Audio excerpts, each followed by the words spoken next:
खूबसूरत लड़की और राक्षस। एक समय की बात है, एक व्यापारी अपनी 3 बेटियों के साथ रहता था। व्यापारी को अपनी तीनों बेटियों से प्यार था।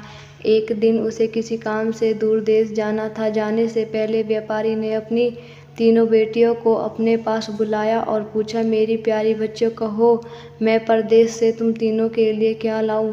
पहली बेटी ने सुंदर कपड़े, दूसरी बेटी ने गहने मंगवाए, तीसरी बेटी जिसका नाम ब्यूटी था, उसने अपने पिता से कहा कि वह उसके लिए एक गुलाब का फूल ले आए। व्यापारी ने अपनी तीनों बेटियों से उनके उपहार लाने का वादा किया और अपने सफ़र पर निकल पड़ा।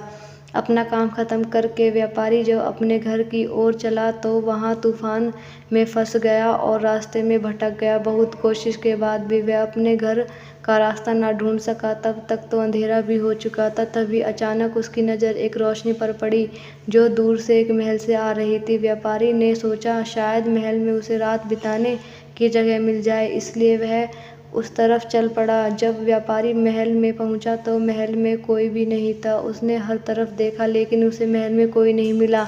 आश्चर्य की बात थी कि खाने की मेज पर कई प्रकार के स्वादिष्ट व्यंजन रखे हुए थे, परंतु उन्हें खाने वाला कोई भी नहीं दिख रहा था। भोजन को देख व्यापारी की भूख और बढ़ गई थी, इसलिए उसने भरपेट खाना खाया और एक कमरे में मुलायम गद्दों पे सो गया।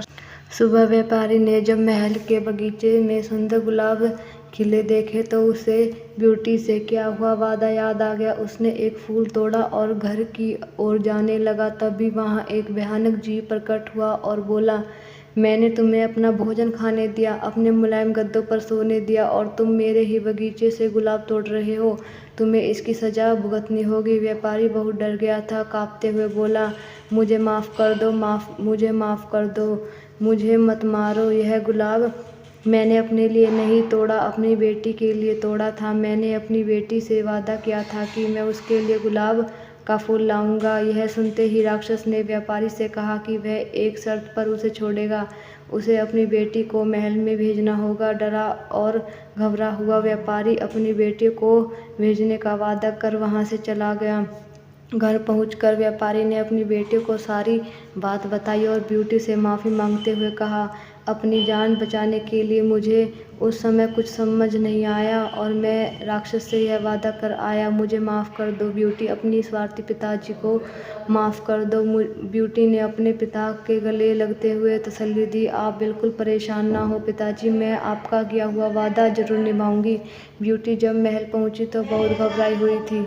राक्षस का भयानक चेहरा देखकर वह बहुत डर गई, लेकिन राक्षस ने उसका खुले दिल से स्वागत किया। राक्षस ने उसे रहने के लिए अपने महल का सबसे अच्छा कमरा दिया और जब ब्यूटी आग के सामने बैठकर कढ़ाई करती तब राक्षस उसके पास घंटों तक बैठा रहता और उसे निहारता रहता। धीरे धीरे दोनों को एक दूसरे का साथ अच्छा लगने लगा और वह अच्छे दोस्त बन गए। जब वह दोनों सारा दिन एक दूसरे से बात करते और खुश रहते। राक्षस को ब्यूटी बहुत अच्छी लगती थी और वह उसे शादी करना चाहता था, लेकिन डरता था कि ब्यूटी एक राक्षस से कभी शादी नहीं करना चाहेगी। बड़ी हिम्मत जुटाकर एक दिन उसने ब्यूटी से अपने दिल की बात कहने का फैसला किया। तब वह ब्यूटी के पास पहुंचा तो देखा कि ब्यूटी अपने पिता को याद करके बहुत उदास है। उसे ब्यूटी की उदासी देखी नहीं गई और उसने ब्यूटी को एक जादुई शीशा दिया जिससे कि वह अपने पिता को देख सके। ब्यूटी बहुत खुश हुई, लेकिन जब उसने अपने पिता को देखा तो वह बहुत बीमार थे। यह देख ब्यूटी ने राक्षस से अपने पिता से मिलने की इच्छा जताई। राक्षस ने उसे पिता से मिलने की इजाज़त दे दी और 7 दिन में वापस आने को कहा। ब्यूटी ने तय समय में आने का वादा किया और अपने घर चली गई। ब्यूटी को सामने देख व्यापारी खुश हो गया और जैसे जैसे उसे पता चला कि राक्षस देखने में भले ही क्रूर हो, लेकिन वह दिल का बहुत ही नेक है और दयालु है।